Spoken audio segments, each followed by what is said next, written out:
United Nations report के according Sudan में इस टाइम पे दुनिया का लार्जेस्ट ह्यूमैनिटेरियन क्राइसिस चल रहा है। यहाँ पे लाखों लोगों को डेली मारा जा रहा है, करोड़ों लोग जो हैं वो अपने घर से बेघर हो चुके हैं और हजारों लोग सूडान में डेली हंगर की वजह से मर रहे हैं। सूडान के एक शहर एल फिशर शहर की कुछ सैटेलाइट इमेजेस सामने आई हैं, जिसे देखकर पूरी दुनिया हैरान है, पूरी दुनिया चौंक गई है।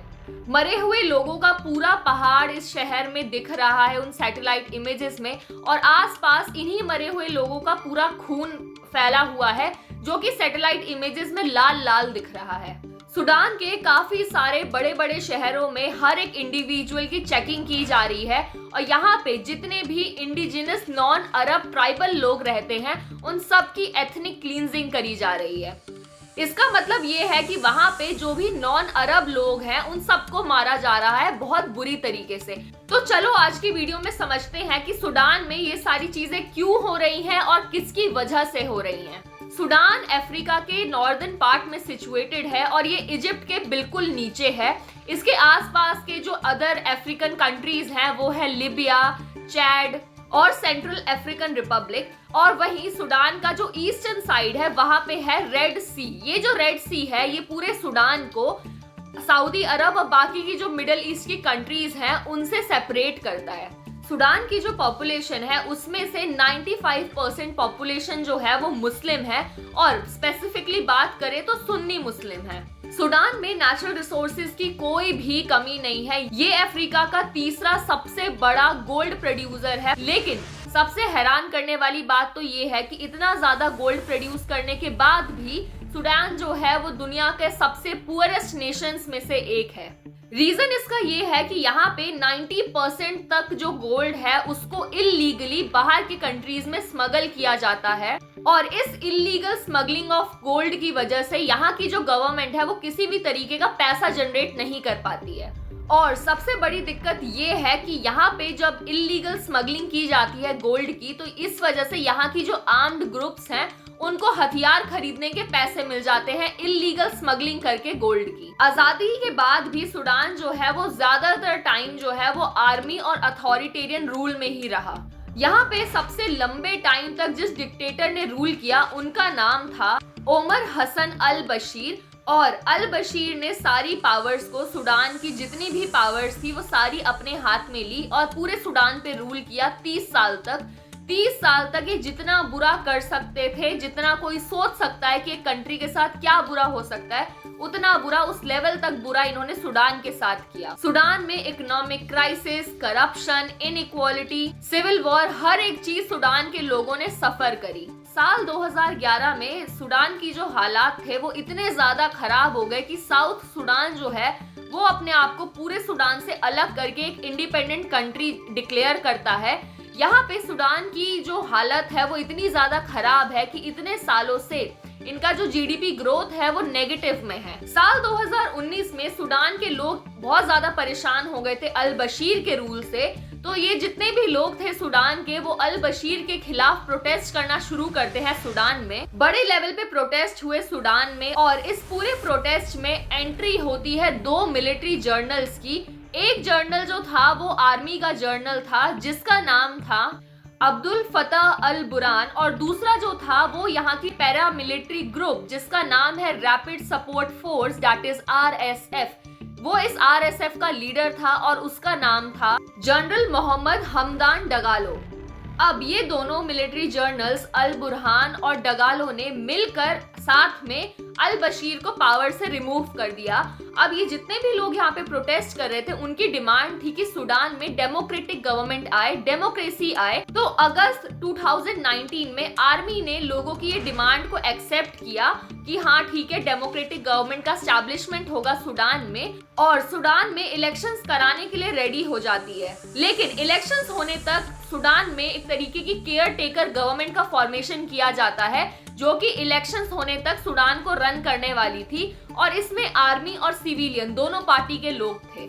ये जो केयर टेकर गवर्नमेंट बनाई गई, इस पूरे केयर टेकर गवर्नमेंट को काउंसिल का नाम दिया गया, और इसमें जो अल बुरहान थे जो कि आर्मी के जर्नल थे, उन्होंने अपने आप को इसका हेड डिक्लेयर किया, और वहीं जो डगालो थे, जो कि आरएसएफ के हेड थे, आरएसएफ के जर्नल थे, उनको डिप्यूटी हेड बनाया। और इन दोनों ने, अल बुरहान ने और डगालो ने, ज्यादातर पावर्स को अपने हाथ में रखा। तो यहाँ पे लोगों को लगता है कि कोई बात नहीं, अभी फिलहाल के लिए पावर्स जो है इन दोनों मिलिट्री जर्नल्स के हाथ में है। लेटर ऑन यहाँ पे इलेक्शंस हो जाएंगे और जो गवर्नमेंट है वो लोगों के पसंद की स्टैब्लिश हो जाएगी, तो मामला जो है वो एकदम सॉर्ट हो जाएगा। लेकिन कुछ ही दिन बाद अल बुरहान जो है वो इस केयर टेकर गवर्नमेंट को डिसॉल्व कर देते हैं और सारी की सारी पावर्स अपने हाथ में ले लेते हैं।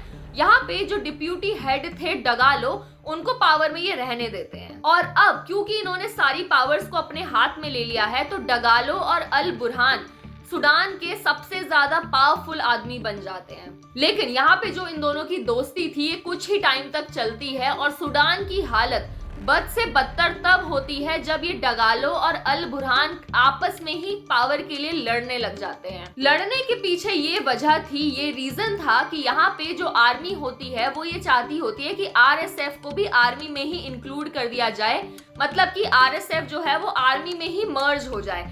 लेकिन यहाँ पे जो डगालो होते हैं, जो आरएसएफ के जर्नल थे, वो ये बात बिल्कुल नहीं चाहते थे। रीजन ये था कि अगर आरएसएफ आर्मी में इन्वॉल्व हो जाती, मर्ज हो जाती, तो आरएसएफ की जो अपनी पावर थी वो खत्म हो जाती। इसके अलावा अल बुरहान और डगालो इस बात पे भी लड़ रहे थे कि आर्मी चीफ कौन बनेगा।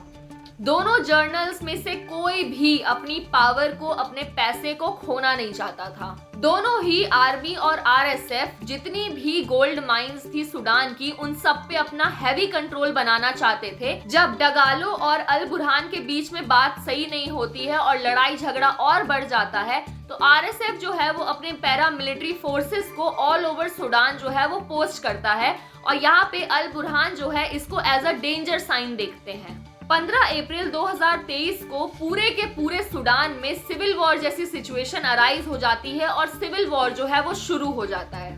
सूडान का पूरा वेस्टर्न एरिया जो है वो आरएसएफ अपने कंट्रोल में ले लेती है और नॉर्दर्न और ईस्टर्न पार्ट जो है वो आर्मी अपने कंट्रोल में ले लेती है। और इस टाइम पूरा का पूरा सूडान देश जो था वो फिर से पार्टीशन के कगार पे था। सबसे ज्यादा बुरी बात तो ये है कि यहाँ पे इन दोनों जर्नल्स के पावर स्ट्रगल के बीच में जो सबसे ज्यादा सफर कर रही है और जो सबसे ज्यादा चीजें झेल रही है वो है यहाँ की आम जनता, सूडान की आम जनता। पूरे सिविल वॉर में 1.5 लाख से ज्यादा लोग सूडान के मारे जा चुके हैं, करोड़ों लोग बेघर हो चुके हैं, हॉस्पिटल्स और स्कूल्स जो हैं वो पूरी तरीके से डिस्ट्रॉय हो गए हैं। वर्ल्ड फूड प्रोग्राम का कहना है कि अगर ये वॉर्स और ये सारी सिविल वॉर जो है वो अगर एंड नहीं होती है और सिचुएशन जो है वो नॉर्मल नहीं होती है, तो सूडान में दुनिया का सबसे बुरा और सबसे बड़ा हंगर क्राइसिस आएगा। बीमारियां सूडान में बहुत ज्यादा आम हो चुकी है और जितने लोग बीमारी और स्टार्वेशन से मर रहे हैं उतना वॉर से भी नहीं मर रहे हैं। सूडान जो है वो सबसे ज्यादा गरीब देशों में से एक है पूरे वर्ल्ड में, हालांकि इनके पास बहुत ज्यादा नेचुरल रिसोर्सेज हैं। इसके अलावा, इन सब के अलावा, वॉर ने जो पुराने एथनिक कॉन्फ्लिक्ट्स थे सूडान में लोगों के बीच में, उसको भी अराइज कर दिया है। डार्फर रीजन में 2003 में काफी ज्यादा हैवी प्रोटेस्ट हुआ था गवर्नमेंट के खिलाफ, जो कि लीड किया था नॉन अरब ट्राइबल ग्रुप्स ने। ये जो नॉन अरब ट्राइबल लोग थे डार्फर रीजन के, ये प्रोटेस्ट कर रहे थे गवर्नमेंट के खिलाफ क्योंकि ये जो गवर्नमेंट थी ये अरब डोमिनेटेड गवर्नमेंट थी। इनका ये मानना था कि ये जो अरब डोमिनेटेड गवर्नमेंट है ये इनको इग्नोर कर रही है, ये जो नॉन अरब ट्राइब है इसको इग्नोर कर रही है। और ये जो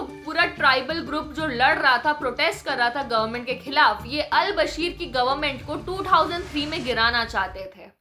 अल बशीर ये सारे प्रोटेस्ट देख के चुप नहीं बैठता है। उन्होंने अरब ट्राइब के लोगों में से लोगों को रिक्रूट करना शुरू किया और एक पूरा का पूरा अरब मिलिशिया बना दिया इन प्रोटेस्टर्स के खिलाफ। और इस अरब मिलिशिया का इन्होंने नाम रखा जंजावीड। इस जंजावीड ने सिविलियंस पे बहुत ज्यादा ब्रूटल हमला किया। 2008 तक ये जंजावीड ने 3 लाख लोगों को मारा था। उस टाइम पे अमेरिका ने इसे कंप्लीट तरीके से बहुत बुरा जीनोसाइड बताया और यहाँ पे जो प्रेसिडेंट थे सूडान के, अल बशीर, ये पहले ऐसे प्रेसिडेंट बनते हैं जिनके खिलाफ इंटरनेशनल कोर्ट ऑफ जस्टिस में केस चलता है क्राइम अगेंस्ट ह्यूमैनिटी और जीनोसाइड का। 2013 में इसी जंजावीड का नाम चेंज करके RSF that is rapid support force रखा था अल बशीर ने। और ये जो RSF है ये वापस से सेम चीजें रिपीट कर रही है जो इन्होंने 2003 में किया था सुडान के नॉन अरब ट्राइबल ग्रुप्स के अगेंस्ट। सुडान के दो बड़े शहर एल जनीना और एल फाशर में से ऐसी वीडियोस और ऐसी इमेजेस आई हैं जो कि काफी ज्यादा डरावनी है। 2024 में ह्यूमन राइट्स वॉच की रिपोर्ट आती है जिसमें वो ये चीज क्लियर करते हैं कि सुडान का जो शहर है एल जनीना, यहाँ पे मसालित जो कम्युनिटी है जो नॉन अरब ट्राइबल कम्युनिटी में से एक है उसकी एथनिक क्लींजिंग करी जा रही है। यहाँ पे इसी शहर में बहुत कम टाइम में मसालित कम्युनिटी के 1000 से ज्यादा लोगों को मारा गया है। हिस्टोरिकली ये जो एरिया है ये मसालित कम्युनिटी का घर है, लेकिन ये जो RSF है ये मसालित कम्युनिटी को पूरी तरीके से खत्म कर देना चाहती है। यही सब RSF ने जो दूसरा शहर है सुडान का एल फाशर उसमें भी किया है। वहां पे भी इन्होंने ऐसे ही लोगों को मार के जो कि नॉन अरब ट्राइबल ग्रुप्स के हैं उनको मार के उनकी जो बॉडी है उसे ग्रेव में बरी कर दिया है। RSF ने 26 अक्टूबर 2025 को एल फाशर जो एरिया है सुडान का उसको कैप्चर किया, ऑक्यूपाई किया और यहाँ के जो नॉन अरब ट्राइबल ग्रुप्स हैं उसमें से 1500 लोगों से ज्यादा को मार दिया। RSF जो है बहुत सारे एरियाज को सिर्फ अरब कम्युनिटी के एरियाज में कन्वर्ट करना चाहती है। इसी वजह से जितनी भी नॉन अरब ट्राइबल ग्रुप्स हैं उनको टारगेट किया जा रहा है और उनको मारा जा रहा है सुडान में। जो सुडान की आर्मी है उन पर भी वॉर क्राइम के आरोप लगे हैं। आरोप ये है कि आर्मी ने सिविलियन एरियाज में एयर स्ट्राइक और बॉम्बिंग की है जिसके वजह से बहुत सारे सिविलियंस की डेथ हुई है। सुडान के हालात अभी ऐसे हैं कि ये जो दोनों हैं अल बुरहान और डगालो ये दोनों एक दूसरे के जान के दुश्मन बने हुए हैं और दोनों एक दूसरे को खत्म कर देना चाहते हैं। पूरी की पूरी कंट्री जो है वो सिविल वॉर फेस कर रही है और इसका हैवी प्राइस जो है वो वहां की आम जनता चुका रही है। सुडान की ये जो पूरी कहानी है ये मेनली 3 लोगों की है। पहला इनका डिक्टेटर अल बशीर, दूसरा इनका आर्मी जनरल अल बुरहान और तीसरा इनका RSF कमांडर डगालो। और इन तीनों की वजह से, इन तीनों के पावर स्ट्रगल्स की वजह से, पावर की भूख की वजह से पूरा का पूरा सुडान जो है वो तबाह हो गया है। न जाने कितने लोगों को इन्होंने मारा है और न जाने कितने लोगों को ये आगे मारेंगे। तो अगर ये वीडियो आपको इन्फॉर्मेटिव लगी हो तो प्लीज लाइक और सब्सक्राइब कर देना। तब तक के लिए see you in the next video.